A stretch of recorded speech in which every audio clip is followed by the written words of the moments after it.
इम्तिहान ख़त्म होते ही मैंने पापा के सामने अपनी फरमाइश रख दी थी कि मुझे वाटर पार्क घूमने जाना है। इस बार तो माँ भी मेरे साथ थी, चूंकि 3 साल से हम कहीं घूमने नहीं गए थे। मेरे पापा पुलिस ऑफिसर है तो उन्हें छुट्टी काफ़ी कम मिल पाती है। वैसे मेरा नाम मिली है और मैंने अभी अभी 12वीं कक्षा पास की है। मैं जो किस्सा बताने जा रही हूँ वह मेरी पिछली छुट्टियों के दौरान ही मेरे साथ घटा था। उस दिन सुबह करीब 10 बजे मैं, पापा और माँ शांता देवी वाटर पार्क में पहुँचे। वाटर पार्क के गेट पर एक बूढ़ा सा चौकीदार था जो मुझे अजीब नज़रों से घूरे जा रहा था। मैंने फौरन पापा से इस बात की शिकायत की। मेरे पापा काफ़ी गुस्से वाले इंसान हैं। वह तुरंत उसके पास गए और उसे काफ़ी डांटा और धमकाया। फिर हम तीनों वाटर पार्क के अंदर चले गए। अभी मैं स्विमिंग पूल में उतरी ही थी कि तभी वहाँ मेरी ही उम्र की एक लड़की मेरे पास आई। उसने मुझे कहा कि क्या तुम मुझको तैरना सिखाओगी? तो मैंने उसे हंसी खुशी हाँ कह दिया और मैं उसे तैरना सिखाने में व्यस्त हो गई। मेरे पापा और माँ पास में ही रिलैक्स चेयर पर बैठे थे। तभी अचानक पापा ने मुझे आवाज़ लगाई। पापा ने कहा कि वह बाहर से कुछ खाना लाने जा रहे हैं और माँ भी उनके साथ जा रही है। उन्होंने कहा कि मैं वहीं पूल के पास ही रहूं। कुछ ही देर में उस लड़की को अच्छा खासा तैरना आ गया। अब हम दोनों मस्ती में साथ साथ तैर रही थीं। तभी अचानक मेरी नज़र गेट के पास गई। वह बूढ़ा चौकीदार अब भी वहाँ से मेरी ही ओर ताके जा रहा था। अब मुझे उसकी इस हरकत से खौफ महसूस हो रहा था, चूंकि पापा और माँ बाहर गए थे और पापा ने उन्हें धमकाया भी था। अभी मैं सोच ही रही थी कि क्या करूं, तभी अचानक मेरे साथ तैर रही उस लड़की ने पीछे से अचानक मेरा सिर पानी के अंदर डुबो दिया। मेरे तो नाक में पानी चला गया। पानी से बाहर आकर मैं उस पर खूब गुस्सा हुई। वह लड़की फौरन मुझसे माफ़ी मांगने लगी और बोली कि मैं तो मजाक कर रही थी। उस लड़की की इस अजीब हरकत से भी मैं सदमे में थी। मेरे दिल की धड़कनें दुगनी तेज़ी से धड़कने लगी। अब मैं पानी में नहीं रहना चाहती थी, पता नहीं क्यों पर कुछ जी घबरा रहा था। मैं फौरन पुल के किनारे आकर बैठ गई।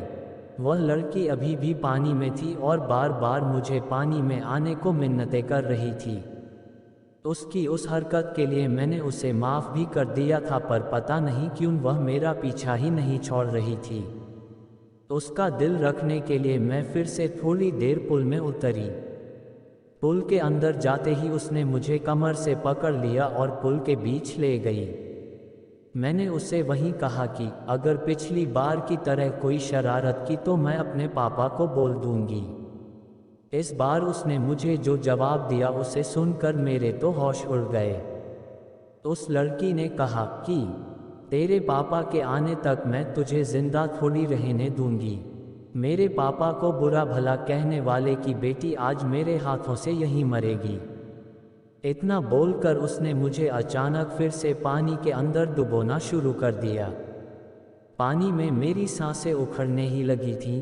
तभी पूल सिक्योरिटी गार्ड की नज़र पूल पर पड़ी और जब उसने देखा कि मैं अचानक पानी की सतह से गायब हो गई हूँ तो उसने फौरन मुझे पानी से बाहर निकाल लिया और तभी वह रहस्यमयी लड़की भी गायब हो गई।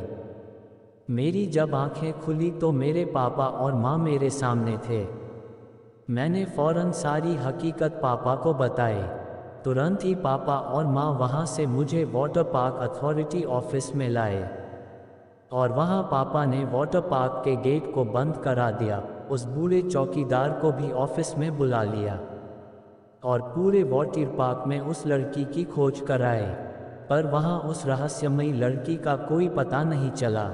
पापा ने अब उस बूढ़े चौकीदार का गिरेबान पकड़ लिया और उसे 2-3 थप्पड़ जड़ दिए, चूंकि वही मुझे शुरुआत से घूरे जा रहा था। वाटर पार्क वालों ने बड़ी मुश्किल से पापा को शांत कराया।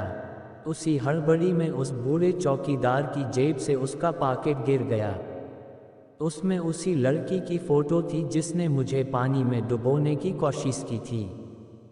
फोटो देखकर पापा ने पूछा कि क्या यही वह लड़की थी, तो मैंने उन्हें हाँ कहा। अब पापा किसी के रोके नहीं रुकने थे। उन्होंने वहीं अपनी बेल्ट निकालकर उस चौकीदार को पीटना शुरू कर दिया और उससे पूछने लगे कि बता तेरी बेटी कहाँ है, ये तेरी ही बेटी है ना, जल्दी बोल वरना आज तुझे जिंदा नहीं छोड़ूंगा। पापा पुलिस वाले हैं, यह वहाँ सबको अब पता चल गया था, इसलिए कोई भी बीच में नहीं पड़ना चाहता था। खांसते खांसते उस बूढ़े चौकीदार ने अपनी जेब से एक पर्ची निकाली। उस कागज़ के टुकड़े को खोलने पर हमें पता चला कि वह उसी लड़की का डेथ सर्टिफिकेट था जिसने मुझे पानी में डुबोने की कोशिश की थी। पापा को सारी बात समझ में आ गई। उन्होंने उस बूढ़े चौकीदार से माफ़ी मांग ली और हम फिर उस वाटर पार्क से घर लौट आए। वाटर पार्क में अंदर जाते वक्त बूढ़ा चौकीदार इसलिए मेरी और घूर के देखे जा रहा था चूंकि उसे मुझ में अपनी बेटी नज़र आ रही थी।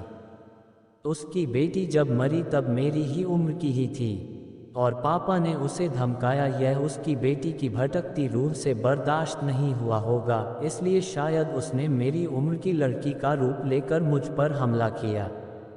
मुझे आज उस लड़की की रूह से कोई शिकायत नहीं है, चूंकि अपने पापा के अपमान पर शायद मुझे भी इतना ही गुस्सा आता। हमारे साथ जो हादसा हुआ उसमें किसी का दोष नहीं था, पर फिर भी हम सब ने तकलीफ भोगी।